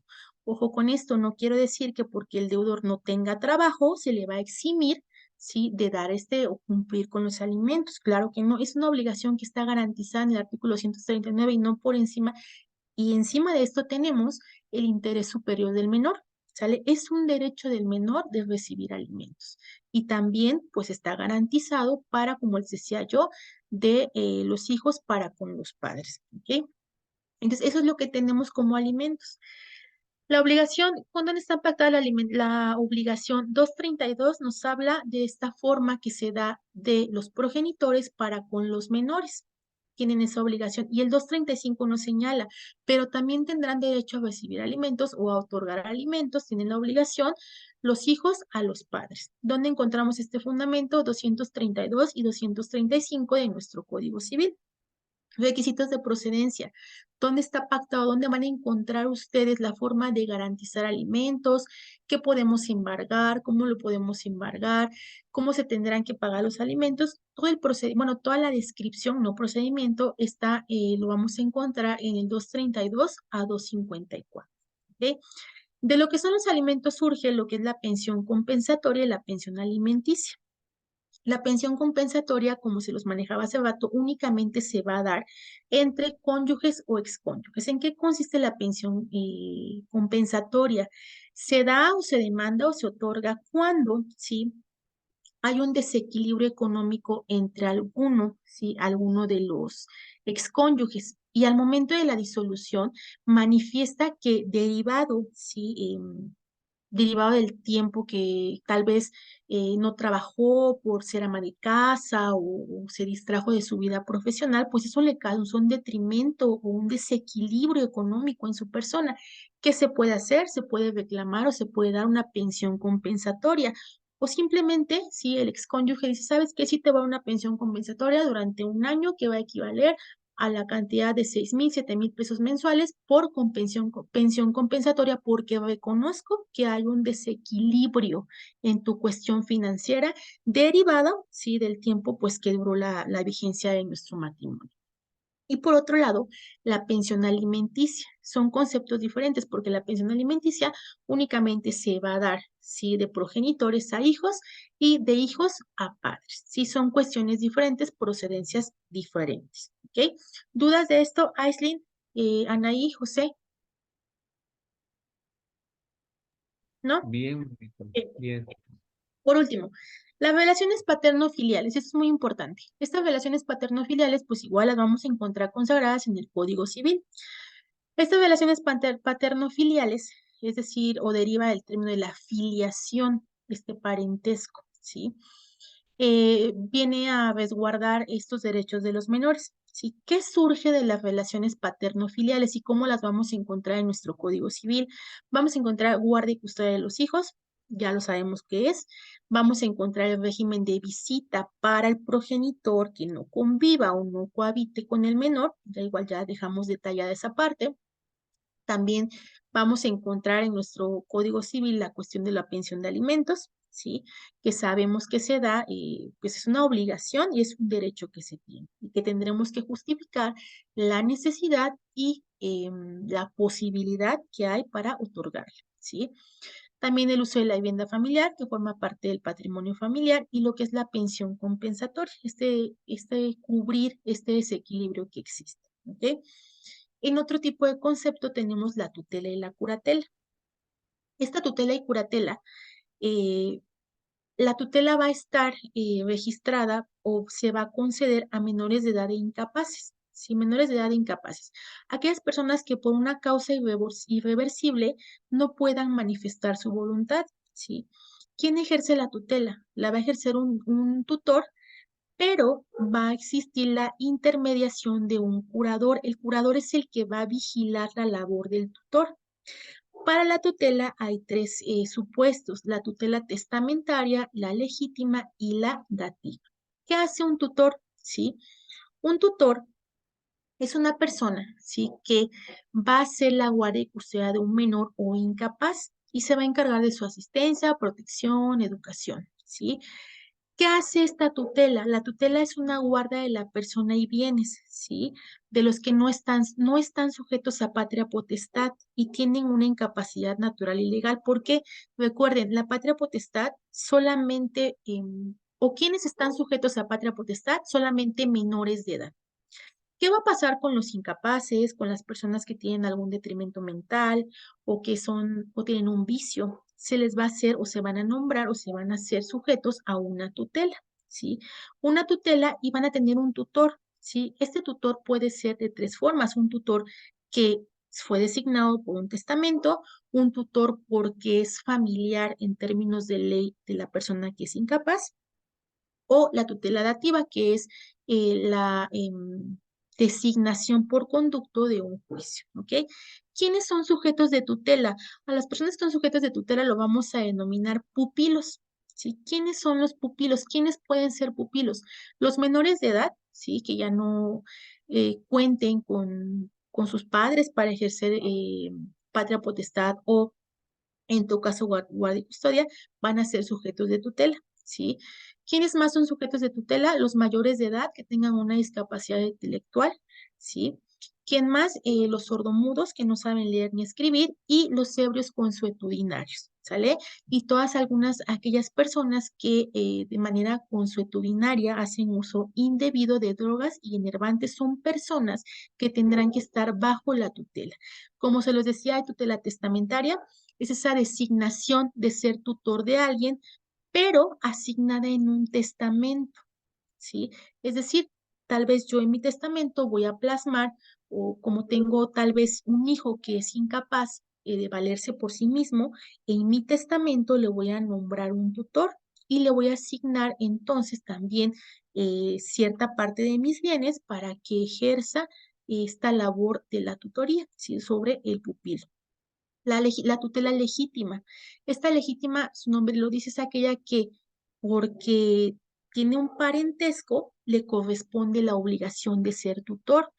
Esta tutela legítima pues le va a corresponder a los hermanos o de manera preferente, ¿sí? Tanto en las líneas colaterales, a ellos les corresponde. Y la tutela dativa es aquella tutela que se hace por conducto de un juicio. Se tiene que nombrar un tutor por conducto de la designación de un juez. Tenemos que acudir ante un órgano jurisdiccional para que el juez nombre a un tutor, ¿sí? Que sea quien represente los intereses de una persona incapaz.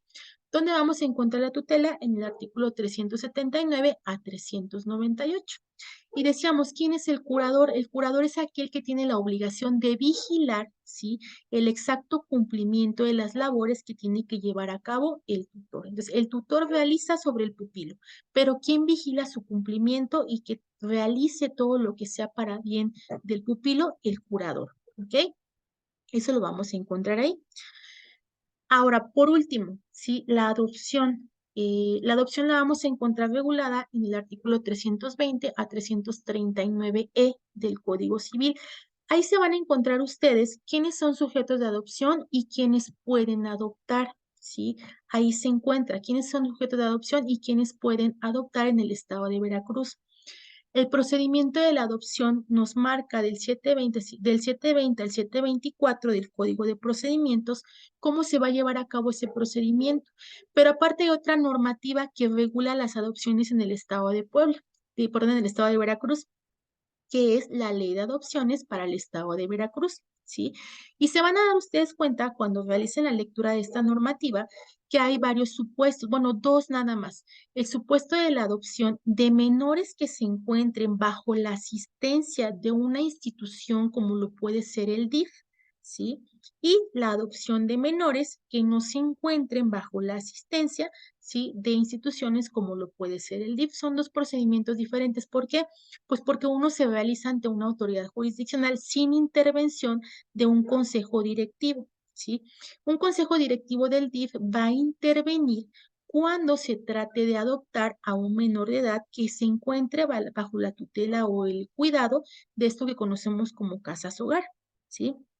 Son dos procedimientos diferentes, pero nuevamente, ¿dónde lo vamos a encontrar reglamentado? En el estado de Veracruz, o cuando alguien les pregunte, en este caso, es muy común, ¿no?, que lleguen las personas y nos digan, licenciado, es que quiero adoptar a un menor, ya sea, conozco a un niño que no tiene padre, no tiene madre y pues está solito, no lo quiero adoptar, o que quieran acudir a una casa hogar de las que son dirigidas por algún sistema y que quieran adoptar a un menor. ¿Dónde vamos a encontrar regulado el procedimiento?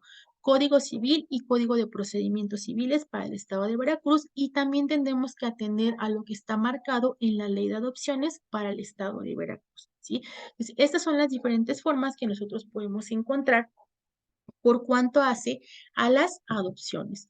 José, Anaí, Aislinn, ¿alguna duda que tengan, algún comentario que quieran emitir respecto a lo que estamos presentando?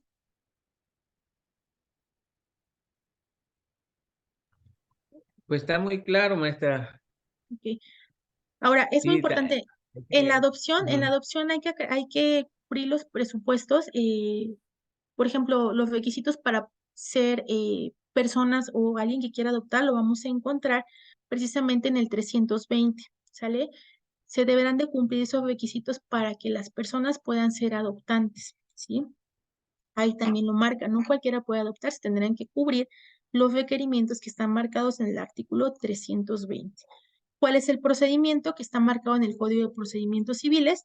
Pues una vez, si se lleva por la vía judicial, pues se sigue el juicio de adopción, y una vez que hay sentencia, la sentencia causa ejecutoria, y con esta ejecutoria se giran oficios al registro civil, donde en el registro civil pues se genera esta acta de adopción. De igual manera, en esta normativa 320 a 324 del Código Civil van a encontrar ustedes cuáles son las disposiciones para la generación del acta de adopción, porque hay ciertas prohibiciones y ciertos derechos que se deben de salvaguardar. Pero todo está, nuevamente, siempre lleven en mente que la disposición para adopción son tres: Código Civil para el Estado de Veracruz, Código de Procedimientos para el Estado de Veracruz y la Ley de Adopciones para el Estado de Veracruz. Si todo eso en concatenación va a ser el fundamento para la realización de adopciones, pues en el Estado, ¿sí? ¿Están de acuerdo, Aislinn, Anaí, José? Sí, Sí, sí, maestra. perfecto. Sí, Muy maestra, bien. gracias. Entonces, nada más para terminar, les recuerdo que, bueno, ya pueden encontrar ustedes en la plataforma el link de evaluación. Se va a quedar habilitado a partir de este momento hasta el día de mañana, hasta el día de mañana a las 7 de la noche. ¿Por qué? Porque tengo que manda las calificaciones. Entonces, pues les pido que a la brevedad puedan ustedes dar contestación, porque solamente tenemos un día para contestarles un examen breve. Algunas preguntas son abiertas, otras son de opción múltiple. Entonces, para que lo puedan ir abriendo cualquier duda que tengan, que no lo puedan abrir o que sea alguna situación, pues me lo hacen saber por WhatsApp. Y de todas maneras yo quedo al pendiente de cualquier situación. ¿Están de acuerdo, Anaí, José, Sí, Aislinn? maestra. Esta clase nos las va a mandar para repaso, ¿verdad, maestra? Sí, de todas maneras, las diapositivas, José, igual se encuentran en la plataforma, ya está como clase 3 y 4, ¿sale? Está como Ah, ok. clase 3 y O 4, sea, ya la pueden, estas diapositivas ya están en ya la... están ahí, ya Ah, está como perfecto. clase 3 y 4, de igual manera ya está el enlace, sí les pido por favor que a la brevedad le den contestación nuevamente, ¿por qué? Porque recordarán que estamos en cierre de periodo y pues tenemos que mandar las calificaciones a la brevedad. Sí, entonces yo les habilito el examen va a estar abierto, va a estar aceptando respuestas hasta el día de mañana a las 7 de la noche. ¿Sí? ¿Dudas? ¿Preguntas? Anaí, Aislinn, José, comentarios. No, maestra, ninguna. Pues, pues gracias, como siempre, maestra, usted muy puntual en su clase y muy interesante la clase de, pues todas, pero hoy estuvo muy fluidas, muy interesantes para mí. Y siempre, pues muchas gracias por su atención, Gracias, José. por enseñarnos su experiencia. Gracias, José. Muchísimas gracias Sí. para servirles. Cualquier situación, ya saben que yo quedo al pendiente, ya sea de temas de la escuela o alguna otra situación que requieran, con todo gusto estoy para servirles. Que pues por mi parte será todo. Les agradezco muchísimo su tiempo, su paciencia y su atención. Que tengan un excelente sábado. Igualmente, maestra, gracias. Hasta Gracias, luego. igualmente.